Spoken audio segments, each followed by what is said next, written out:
Você conhece a história de Daniel na Cova dos Leões, certo? É uma das narrativas mais famosas da Bíblia. Um homem de fé inabalável, jogado em um poço cheio de feras famintas. E ele sai vivo. Parece impossível, não é? Um milagre puro e simples. Mas e se eu te dissesse que há mais nessa história do que os olhos veem? Que a explicação para a sobrevivência de Daniel pode não ser tão óbvia quanto parece? Por que afinal os leões não o devoraram? Foi só a mão de Deus? Ou há detalhes no texto, no contexto histórico, que nos dão uma compreensão mais profunda desse evento? Prepare-se para desvendar os mistérios por trás de uma das maiores provas de fé já registradas. Vamos explorar juntos a explicação surpreendente que muitos não conhecem. Mas antes de entender como Daniel sobreviveu, precisamos saber por que ele foi jogado lá em primeiro lugar. E a resposta está em uma conspiração. Estamos no Império Persa, sob o reinado de Dário, o Medo.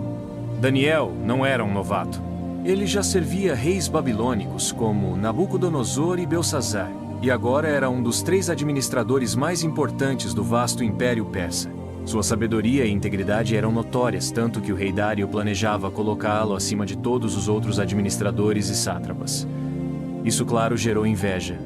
Muita inveja. Os outros oficiais e sátrapas não gostaram nem um pouco da ideia de Daniel, um estrangeiro, ocupar tal posição. Eles procuraram motivos para acusar Daniel. Algo errado em sua conduta como administrador. Mas Daniel era incorruptível. O texto bíblico diz que eles não conseguiam achar falta ou corrupção nele, pois ele era fiel e não havia nele nenhum erro ou falta. Frustrados, eles perceberam que o único jeito de pegar Daniel seria usando sua fé. Eles sabiam que a devoção de Daniel a Deus era inegociável. Então, tramaram um plano cruel e engenhoso. Um plano que usava a vaidade do próprio rei contra Daniel. Mas o que exatamente eles fizeram para forçar o rei a punir Daniel por sua fé? O plano era simples, mas diabólico. Os conspiradores foram ao rei Dario e o lisonjearam. Eles sugeriram que o rei assinasse um decreto. Que decreto? Que proibisse qualquer pessoa, por 30 dias, de fazer petição a qualquer deus ou homem, exceto ao próprio rei. Quem quebrasse essa lei seria jogado na cova dos leões.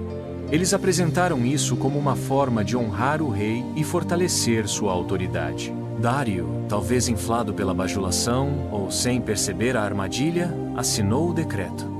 E segundo a lei dos medos e persas, um decreto assinado pelo rei não podia ser revogado. Era uma lei imutável. Os conspiradores sabiam que Daniel jamais pararia de orar ao seu Deus, 3 vezes ao dia, de joelhos, com as janelas abertas para Jerusalém. Eles sabiam que ele colocaria sua fé acima de qualquer decreto humano, mesmo que viesse do rei. Era a garantia de que Daniel cairia na armadilha. E foi exatamente isso que aconteceu. Assim que soube do decreto, Daniel não mudou sua rotina. Ele continuou orando abertamente, como sempre fizera. Os conspiradores o viram e tiveram a prova que precisavam. Correram ao rei para denunciar Daniel. O rei, percebendo a armadilha que haviam montado para ele e para Daniel, ficou extremamente angustiado e tentou encontrar uma maneira de salvar Daniel até o pôr do sol. Mas a lei era a lei. Não havia como voltar atrás. A sentença estava selada. Daniel seria jogado na cova, mas como foi essa noite lá dentro? E então, Daniel foi levado à cova dos leões. O rei Dario, visivelmente perturbado, disse a Daniel que o seu Deus, a quem você serve continuamente, o livre. Uma pedra foi trazida e colocada sobre a abertura da cova, e o rei a selou com seu próprio anel e com o anel de seus nobres, para que ninguém pudesse interferir no destino de Daniel. O rei Dario passou a noite em jejum, sem entretenimento, e não conseguiu dormir. Sua preocupação com Daniel era genuína. Enquanto isso, Daniel estava lá embaixo, na escuridão, cercado por leões. Leões que deveriam estar famintos, prontos para atacar. O que se passou na mente de Daniel? Houve medo? O texto nos diz que de manhã cedo, o rei Dário se levantou e correu para a cova dos leões. Ele chamou Daniel com voz aflita.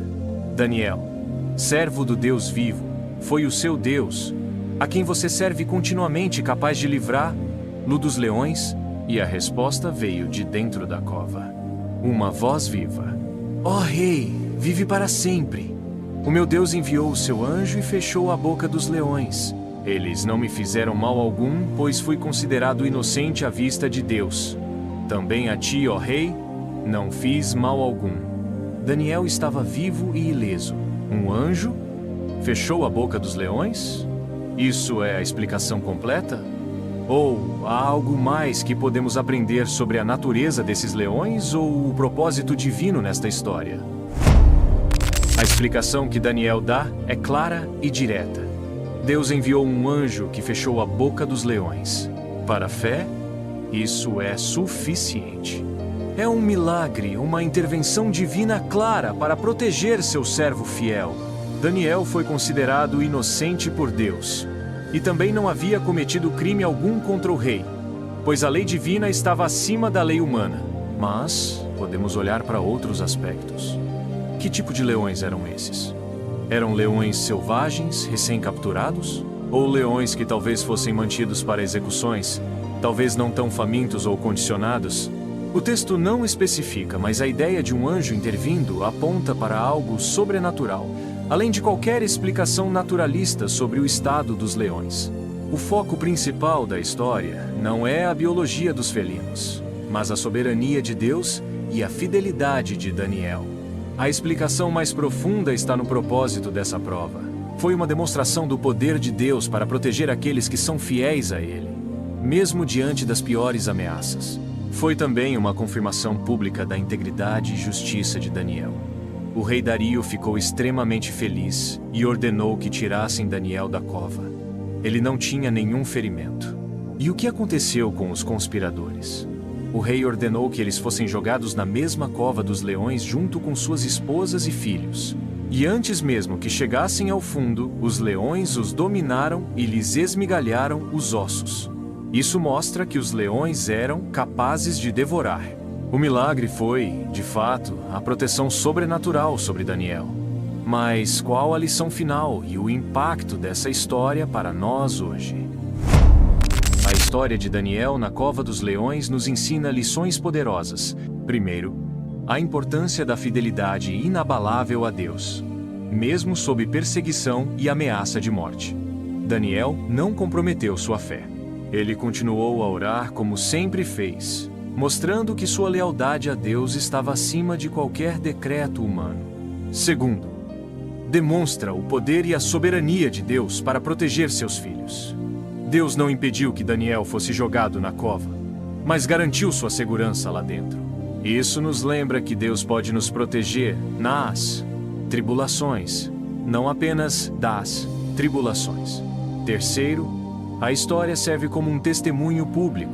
O rei Dário, vendo o milagre, emitiu um novo decreto por todo o império, ordenando que as pessoas temessem e reverenciassem o Deus de Daniel, pois ele é o Deus vivo e permanece para sempre. A prova de Daniel levou o rei e o império a reconhecerem a grandeza de Deus. Portanto, a explicação surpreendente não é uma complexa teoria sobre os leões, mas a simples e profunda verdade. Deus honra a fé e tem poder absoluto sobre todas as coisas, até mesmo sobre a natureza mais selvagem. A lição para nós é clara. Em meio aos leões da nossa vida, sejam eles medos, problemas, perseguições, nossa fidelidade a Deus é o que importa. Ele é capaz de nos livrar e usar nossas provações para manifestar sua glória. Se essa história te inspirou, não pare por aqui. Se você chegou até aqui, é porque essa história ressoou com você. A fé de Daniel é um exemplo incrível para todos nós. Que essa análise aprofundada tenha te ajudado a entender não só o que aconteceu, mas por que aconteceu e qual o significado disso para sua vida hoje. Se você gostou deste vídeo, por favor, deixe o seu like. Isso ajuda muito o canal a crescer e levar essa mensagem para mais pessoas. E se você quer continuar aprendendo sobre histórias bíblicas, fé e superação, inscreva-se no canal Avô Sábio e ative o sininho para não perder os próximos conteúdos. Deixe um comentário abaixo me dizendo o que mais te impactou nessa história, ou qual outra história bíblica você gostaria que analisássemos. Sua participação é muito importante. Obrigado por assistir e até o próximo vídeo.